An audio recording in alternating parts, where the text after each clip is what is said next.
From stone to signal, the idea is, because I started with stones, as you could see, there's a colossal head, that Olmeca, a multimodal AI system for archaeological interpretation.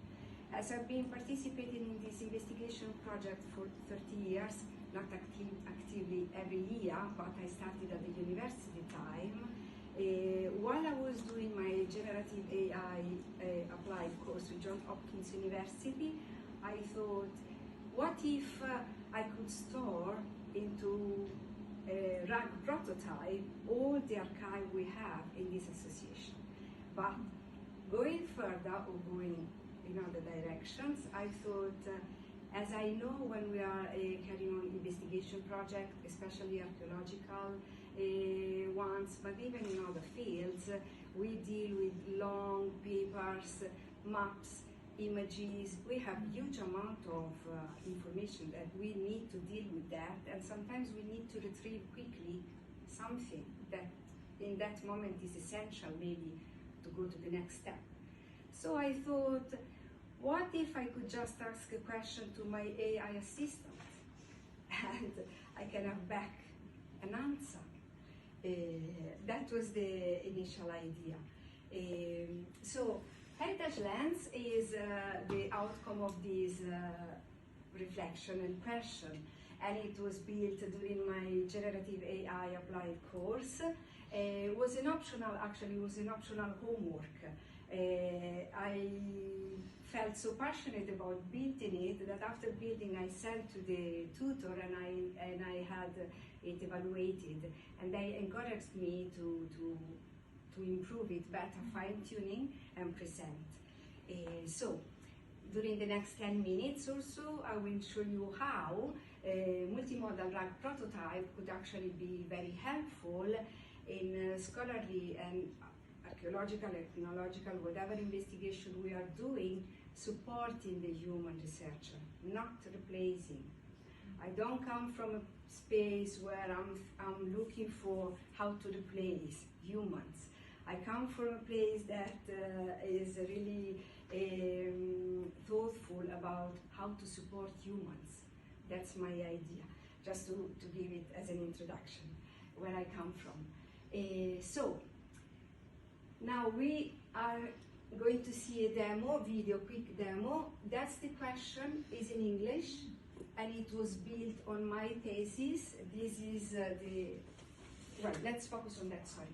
As you could see from the video, there's a question in English, there was the answer underneath that, and there were 4 images. Because the multimodal RAG prototype, it's multimodal because it works with text and images. When I ask, it combines the textual part and the visual part. And after giving the outcome, the LLM, the large language model that is connected with the prototype, gives an evaluation of the outcome. In this way, I can feel sure that the outcome I'm receiving is accurate enough for me to use it. And this is an essential step. So, before moving forward to the prototype itself, I will spend a few words in the broader context. Ruta dell'Obsidiana is an investigation project started almost 30 years ago or so in Perugia with the Centro Studi Americanistici, Circolo Amerindiano, in collaboration with the University of Salerno and la UNAM, National Autonomous University of Mexico, the Institute of Anthropological Research. It focuses on dynamic cultural change from the Olmec to the post-Olmec.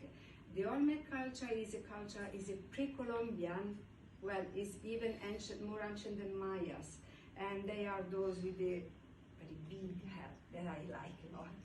And my role is about the Olmec urbanization, because is investigating, we understood that the towns, they have precise patterns, they had precise roles, and they were, let's say, the origin of the culture that then after that was spread all over the Mesoamerica, the region we called Mesoamerica. And if you want to have an idea, it's like the Greek culture for Europe. This is what the Olmec culture was for Mesoamerica, which is the Mexico and Yucatan, the area Maya that is geographically speaking. That said, let's go to know better, not backwards. Sorry. Let's go into the prototype itself.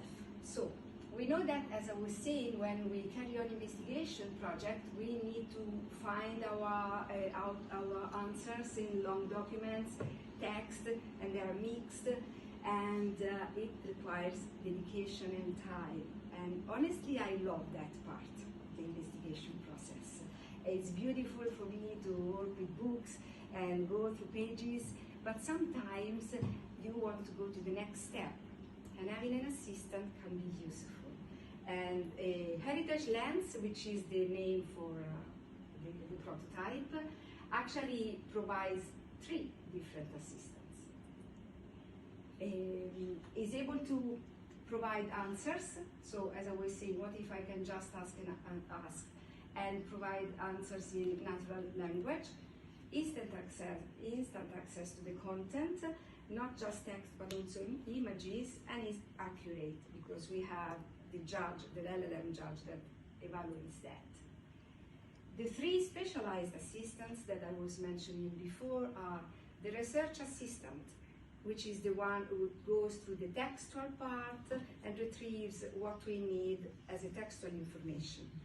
Then we have the visual curator, that is the one that goes through maps, images, understands the textual part and the importance and the connection with the images, and provides the answer.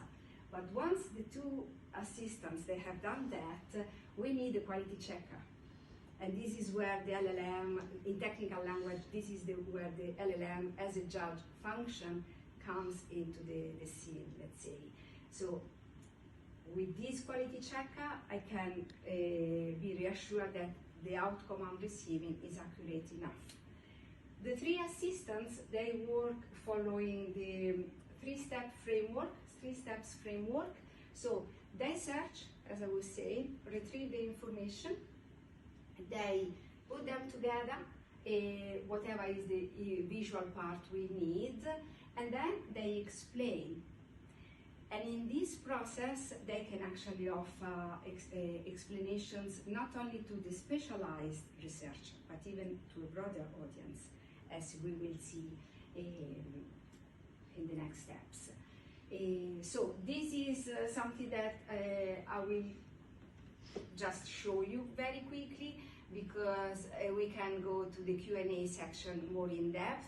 If you are interested in how the engine, this, if you want to have an idea, is not a ChatGPT, but is a tiny ChatGPT, not connected with any external sources.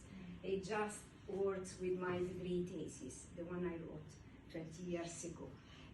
But I need the connection with the LLM because I need the evaluation at the end of the process.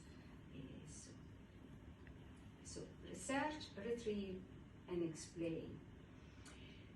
The system, of course, is a prototype, as is a newborn, so has limitations. One of the limitations is that its scope is narrow. Aspiration to become bigger, but at the moment he has 160 pages of degree thesis with 70 images, more or less, between maps, artifacts, and things like that, or simply pictures. It requires still to double check, sometimes require the human expertise, the researcher expertise, and as I was saying, is definitely built with the human side in mind. This is a tool for researchers.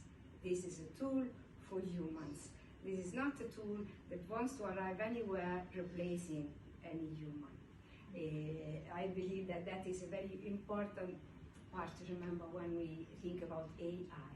And I believe that is also the origin of people that they started doing that. So It can help in all these situations, but it also has its limitations. But you might ask, what do we do with a tool like that? You do for yourself, you lend to someone else. What do you do with that? I believe with a tool like this, we can unlock archaeological expertise, but many other fields that can come along, because it's not just for archaeological investigation. That means democratize academic knowledge, support students, researchers, promote cross-cultural heritage exploration, and of course it's connecting past and present, because I can have all my heritage from my investigation and use it in the present. And this is very important for me because it's part of my mission, enable ethical use of AI. I really hope that these powerful tools, they will be used for something more meaningful than TikTok videos, which I shouldn't say, but I really dislike the fact that these powerful tools are used for that. It makes me a bit sad. Anyway, moving forward, the bigger vision, this is my dream, from one basis, that is now, to global heritage. The first step will actually be collecting the 30 years resources we created with the investigation project La Ruta della Obsidiana and deal with that. And it's a multidisciplinary investigation, so I will have different environments, different fields to cover.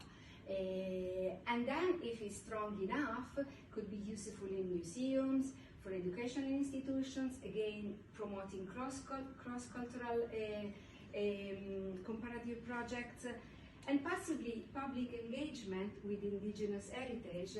And while I was listening to the presentation of Renee, I thought immediately, oh, it could be wonderful if we can work together and collect the language, because one of the mission of Heritage Lands is preserving the culture, especially those that are risking of disappearing, that risk of disappearing now. That is the idea. I come from an anthropological background, and I'm very interested in human cultures and how we can learn more to arrive at to the point we understand we are all the same, basically. We speak different languages, we wear different clothes, but we are humans with feelings and hopes, hopefully. And we want to do something good for everyone. So, the takeaway, we are reaching the end of the presentation. Heritage Lands wants to bridge the past and the present, and the research with the public, and the words with the images, because all this process is connecting these different sides. And also in my idea, before AI, and still is always, this is one of my favorite places. I love libraries. I love the fact that we held in libraries our knowledge. Before having IT tools, we actually had paper, pen, writing, then printing. So Heritage Lands could be the evolution of the libraries, when we will maybe write a bit less or write in a different way, and we will still have access to cultural heritage. This is actually the end of the presentation. So I'm happy to open the Q&A section, where every kind of reflection, every kind of question, doubts, whatever you want to share with me will be more than welcome, because this is a newborn tool.